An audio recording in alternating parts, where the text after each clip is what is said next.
Yeah, Ukraine could make the breakthrough if there's the available firepower and resources to do that for sure. I mean, Russian forces, as I've said many times in the past, are not a match for a properly trained, well-led, well-motivated enemy.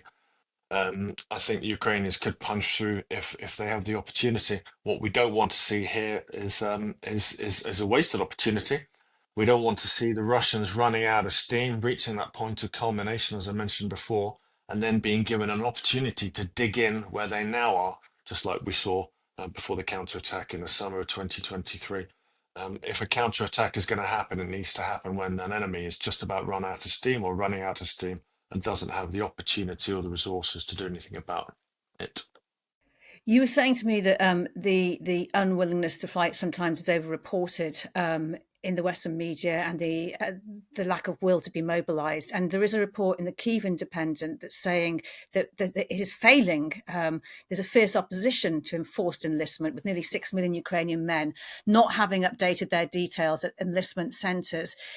Is that what you're seeing? Is that true? And how divisive is this issue in Ukraine? It's highly divisive, of course. I think we're going to see a long-term issue socially between those who've served and those who haven't served. But I think if those new recruits or potential new recruits can see that there's the right amount of training, the right amount of support in country from the allies, I think that will tip the balance. And those people that are not volunteering, I'm not sure about whether or not people are not updating their details, but I know people are waiting to be called forward. Um, I think um, I think that will have a positive impact on them. There's a lot of young people in uniform here who are definitely below the 25-year age group, 25-year age limit for the current draft. So there's a lot of young officers, males and females. There's a lot of young soldiers cutting around on the metro as well. So there are people volunteering who are definitely under the age of 25. I think it is overblown. Something needs to be done about the issue that there clearly is, but I don't think it's quite as serious as some people are using in the West as a reason to knock back Ukraine as we should be doing. Is that what you see? Is that what you think it is? Some kind of get out clause? It's one of many reasons that people in the West are using, particularly in America with the new administration before they came into power. I know Vance and other people have talked about this, but it's not as serious an issue as people might think it is. If we give these guys the right support, then more people will get into uniform. And how great is the challenge, though, improving the supply of good infantry soldiers to hold the front lines? Yeah, though it is a problem. They still don't. We're talking nearly 3 years into the main invasion, and they're still not getting all the equipment that they need. Now, there are reasons for this. Maybe that there are answers to those that I'm not privy to, but those questions I'm not privy to. As a former infantry soldier, I know that there's only one thing that matters on the battlefield, or the main thing that matters on the battlefield, rather, and that's infantry. It's only the infantry that can take and hold key ground. Everyone else is there to support the infantry. And if the infantry is not getting the right leadership and the right motivation and the right material to carry out their mission, then things ain't going to change here. And what about the redeployments to the front lines of soldiers from other areas, from personnel from Air Force, troops aspiring to be part of drone teams, for example? Is that a good policy? Or is it a case of needs must? Um, it's needs must. Everyone wants to be a drone pilot, and yeah, I'm sure you can figure that out. I'll figure out why that is. But there are plenty of people that recognise the need for more infantry and more support forces, and there are plenty of people stepping forward for that. Not enough, but plenty. Yeah, it's going to hack people off who thought they had a nice cushy number at an airfield somewhere with decent air defence for obvious reasons. So they're going to be hacked off. There are efforts to draw people in from lots of different services, lots of different groups of people in uniform here are being asked to come up with numbers for the army, and it's a good thing. It's necessary, and we need more civilians as well, of course. But if we can take people who've got some form of, I say we, if they can take people with some form of training who are already serving in some capacity, then you've already got the right sort of mindset there, I think. And is it that need which underwrites the reason why President Zelensky's reports have stopped forming these new brigades and redirected personnel into existing brigades? I think that's I mean, I was saying that to people a couple of years ago. You know, instead of forming new brigades, what we need to do is reinforce, or what they need to do is reinforce the existing brigades. That will give them a chance to rotate people out on leave, which is desperately needed. So it's a good move, good decision in your view. Absolutely, absolutely the way forward. And Simon, you said earlier, but you are an advocate of having in-country training by British troops and other allies. How effective can it be in speeding up the supply of those well-trained soldiers? I think we'll see a step change if that happens. I'm sure there's people in the UK and America and other countries who are considering this. I'm not sure if it's happening at the moment, but I'm sure if there's a lot of people out there who are giving this a lot of thought and putting a lot of effort into seeing it happen. And what can you tell us about these reports that are coming out about the three Ukrainian officers who've been arrested for the unsuccessful defense of Kharkiv Oblast in spring last year? The Russian offensive there did eventually fail, but what are the officers being accused of doing exactly?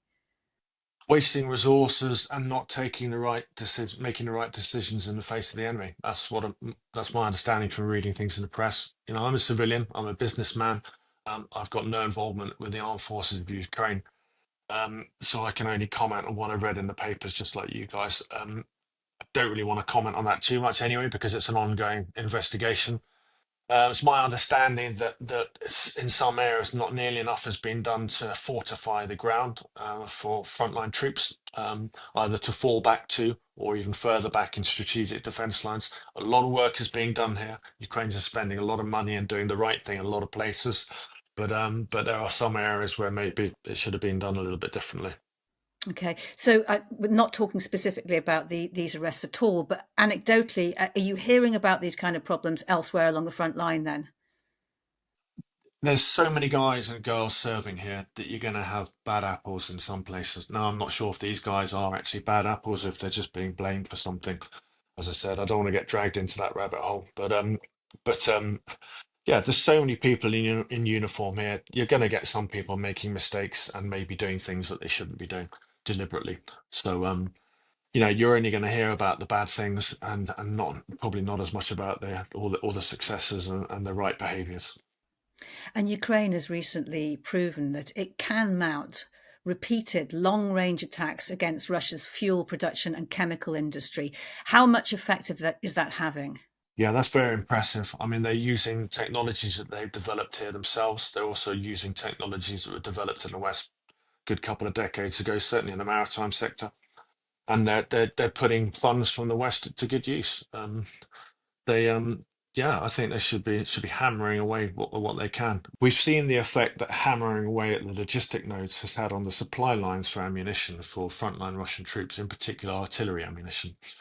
I've heard that it's a parity now, maybe, well, not a parity, but now for every round that the Ukrainians are firing from an artillery piece, and maybe the Russians can fire a couple back or two or three back. It used to be about 9-1 back in the dark days of 2022, but now it's sort of anything between parity and maybe two or three rounds coming back at most.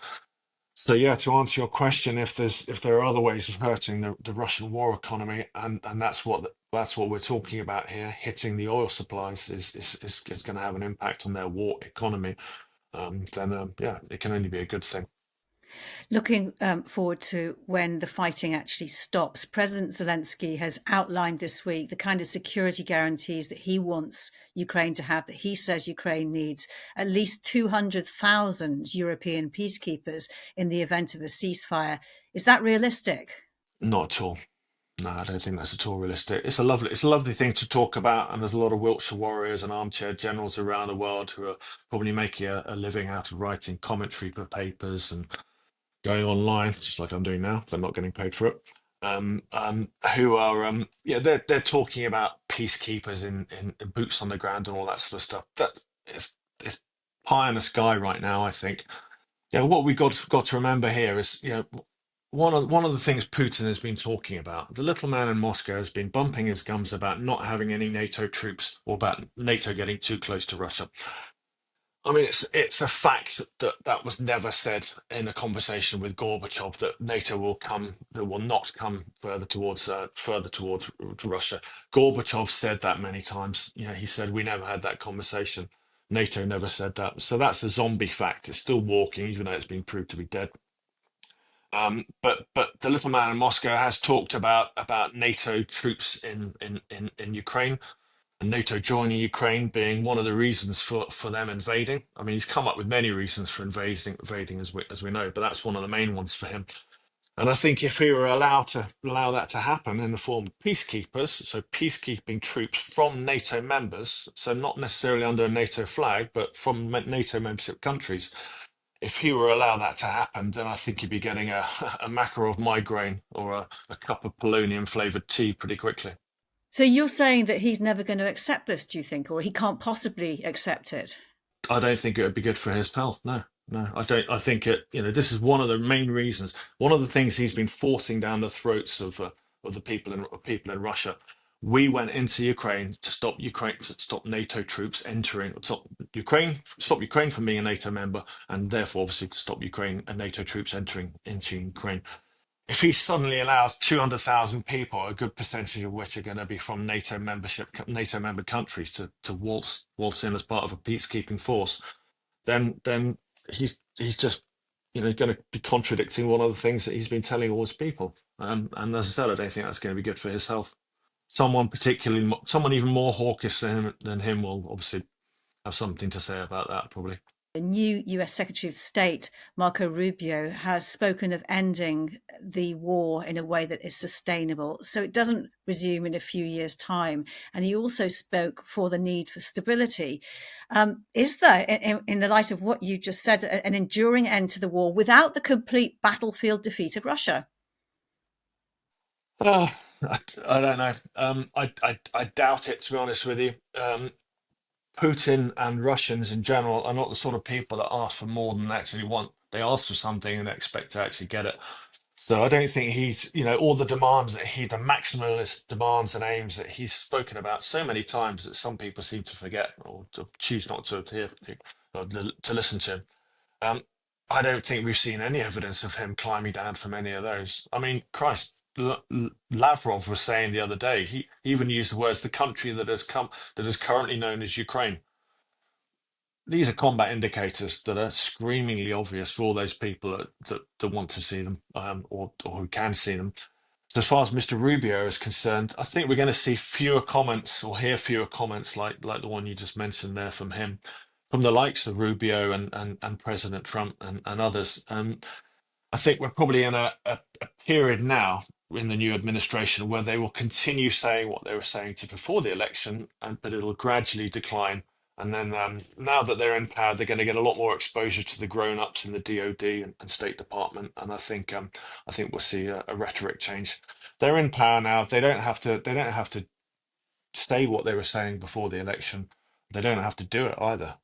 So as I said, now they're getting more exposure to people who really know what they're talking about, instead of some of the people on the campaign trail. Then I think a lot of the rhetoric is going to change.